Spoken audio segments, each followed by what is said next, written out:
Voilà, c'est bon. Donc, bonjour à tout le monde. Aujourd'hui, je vous présente mon projet d'application mobile qui s'intitule Say to Health, qui consiste à aider les patients à suivre le résultat de leur consultation. Donc, pour le plan, on a d'abord l'introduction, ensuite la présentation des diagrammes UML. Ensuite, on va voir l'architecture en fait, adoptée pour la conception de l'application. Ensuite, on aura la conclusion. Et enfin, on aura les annexes, en fait, où on aura les parties commentées. Donc, en introduction, on peut dire que la population mondiale est en croissance exponentielle et le nombre de personnes malades et âgées augmente assez rapidement. Les médecins ne peuvent plus assurer leur travail de la même façon qu'il y a un siècle. Cependant, les progrès réalisés dans les technologies de l'information ont ouvert de nouvelles perspectives pour la création de réseaux corporels, sans qui ont le potentiel de compléter le rôle du personnel médical et d'améliorer la qualité des soins et services apportés aux patients. Les systèmes de surveillance à distance permettent une surveillance omniprésente des signes vitaux des patients à l'hôpital et dans les environnements de soins à domicile, et leur permettent de se concentrer sur leurs besoins en assurant les soins et services médicaux adéquats. Le but de ce travail est de réaliser une application mobile sous Android pour aider les patients dans le suivi de leur traitement et de leur consultation, devenant ainsi plus indépendants. Aussi, pour les diagrammes des cas d'utilisation, en fait, ils sont utilisés pour présenter, en fait, une Est-ce que vision. vous voyez ces diapos bouger? Moi, je ne vois que la première diapositive. Bon. Attendez, je vais arrêter le partage. Ah, ok, c'est bon. Ça bouge maintenant. C'est parce que tu ne changeais peut-être pas de diapo. C'est bon, ça bouge maintenant. Bon, c'est la diapositive sur les diagrammes de cas d'utilisation titrés ainsi qui s'affiche. D'accord. Attendez, je vais arrêter le partage et repartager. C'est un problème.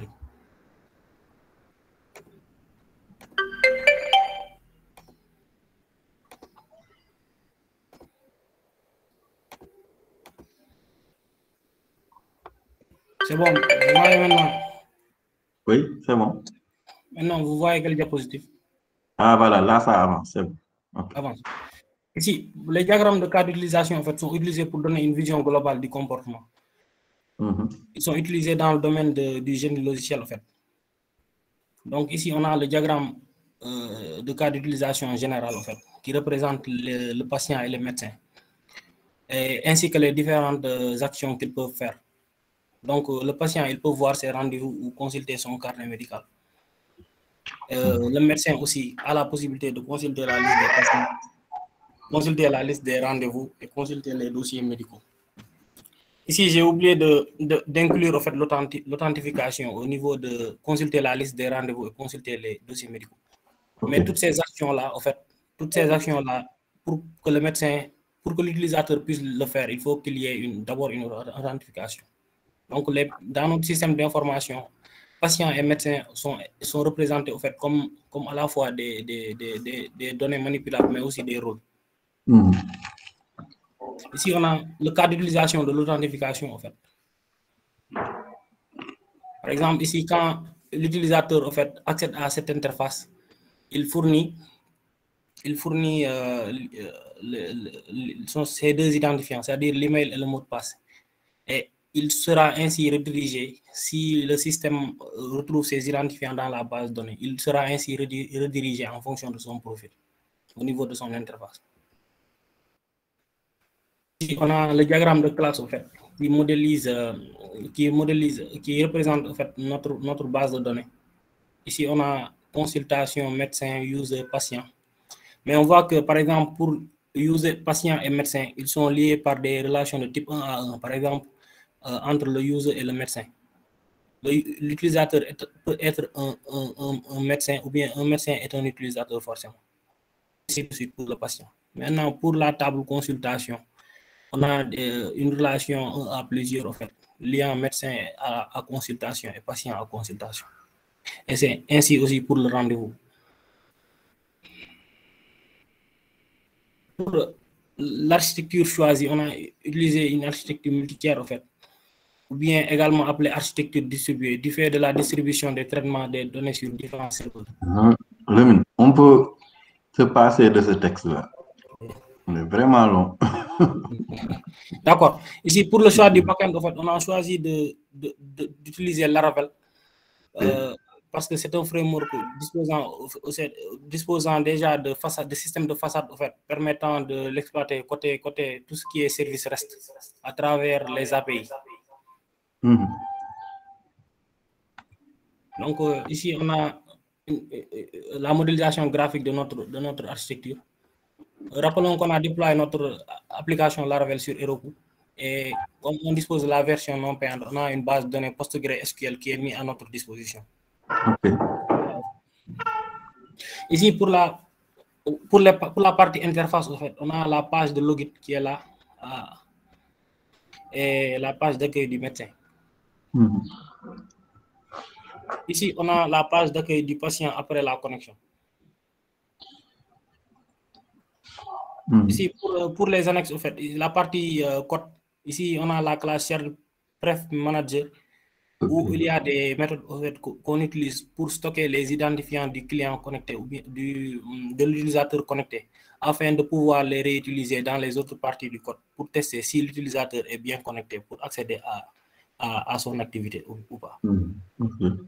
Ici, on a la partie Health Activity qui permet de lister tout ce qui est consultation des patients.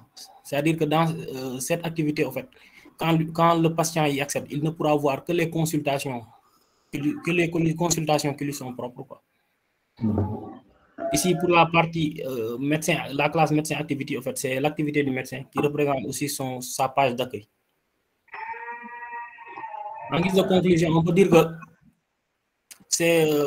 cette application en fait, vient régler le problème de dématérialisation en fait, de tout ce qui est procédure classique dans les hôpitaux. C'est-à-dire qu'on vise à donner aux patients en fait, plus d'indépendance dans la gestion même de ces données.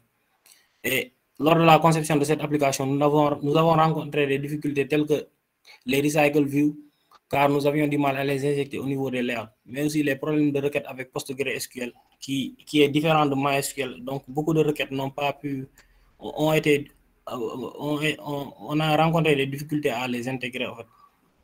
Par ailleurs, il faut noter qu'un projet de développement logiciel n'est jamais complètement achevé. C'est à cet effet que nous envisageons au futur d'apporter des améliorations supplémentaires sur la application. Surtout, nous comptons implémenter une fonctionnalité permettant aux patients de faire en ligne une demande de rendez-vous, d'acheter leur ticket de consultation et de payer éventuellement leurs frais médicaux. Merci. D'accord. Maintenant, la démo. D'accord. Vous voyez mon écran ou bien? Oui, même si c'est très petit, mais bon, on va faire avec. D'accord. Donc là, je vais me connecter en tant que médecin. J'ai 3 utilisateurs en ce moment dans ma base de données SQL. Donc, on a un médecin et 2 patients. Quoi.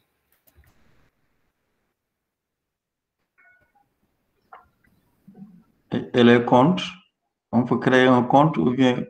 Non. J'ai préféré utiliser les seeders, quoi. Parce que pour ces genres d'applications, les seeders sur Laravel, c'est-à-dire que ça nous permet de générer des données automatiquement, quoi. Parce que j'avais prévu une application Angular côté médecin. Parce que pour qu'il puisse avoir une vue beaucoup plus globale, quoi. Mais je n'ai pas eu le temps, malheureusement, d'intégrer ça.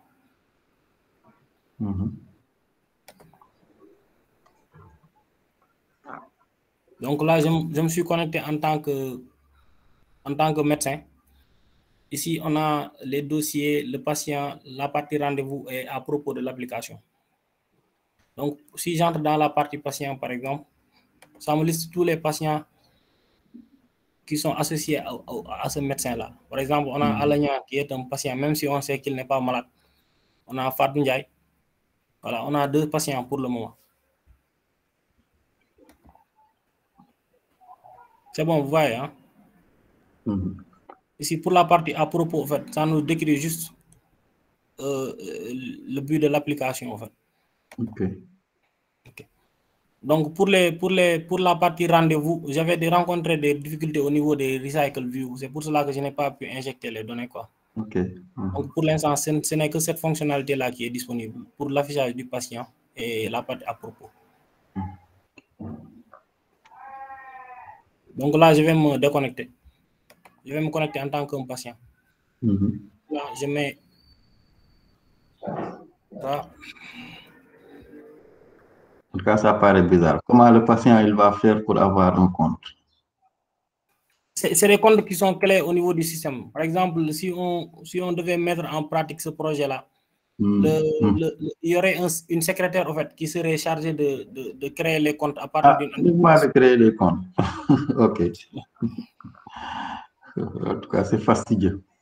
C'est fastidieux. Donc, il peut avoir simplement une fonctionnalité ici, peut-être un bouton quand vous cliquez, comme on l'avait vu dans le cours, que l'on puisse créer un compte simplement. Bon, mais ce n'est pas l'essentiel, OK. D'accord. Je vais essayer d'intégrer ça. Ici, on a Alagnan qui est un patient en fait. Ici, on a la partie consultation et la partie à propos. La partie consultation, c'est la fonctionnalité qui lui est propre. Donc, après une consultation, il a la possibilité de voir le libellé de cette consultation-là. Ici, on a cardiologie, par exemple. Il a été consulté à domicile. J'ai mis problème de vision seulement quoi, en guise d'exemple. Okay. Ici, j'ai utilisé des fragments quoi, pour la partie pour la partie bottom navigation qui me permet de switcher. Quoi.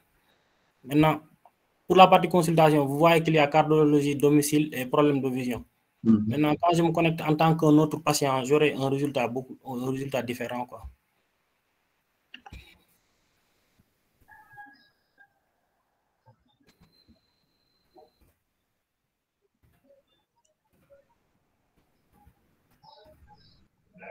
Je me connecte en tant que Fatou. Ici, par exemple, on a Fatou Ndiaye. Et quand on va dans la partie, voilà, on a Fatou Ndiaye qui est une patiente. On revient dans la partie consultation. Cette fois-ci, on voit qu'il a été traité pour la chirurgie, en fait. Elle a été consultée à l'hôpital et elle a un problème de vision. Quoi. Donc, en gros, c'est ce travail-là qu'on a eu à réaliser. D'accord. OK. Merci. Merci beaucoup, monsieur. OK. Bonne continuation. Merci beaucoup.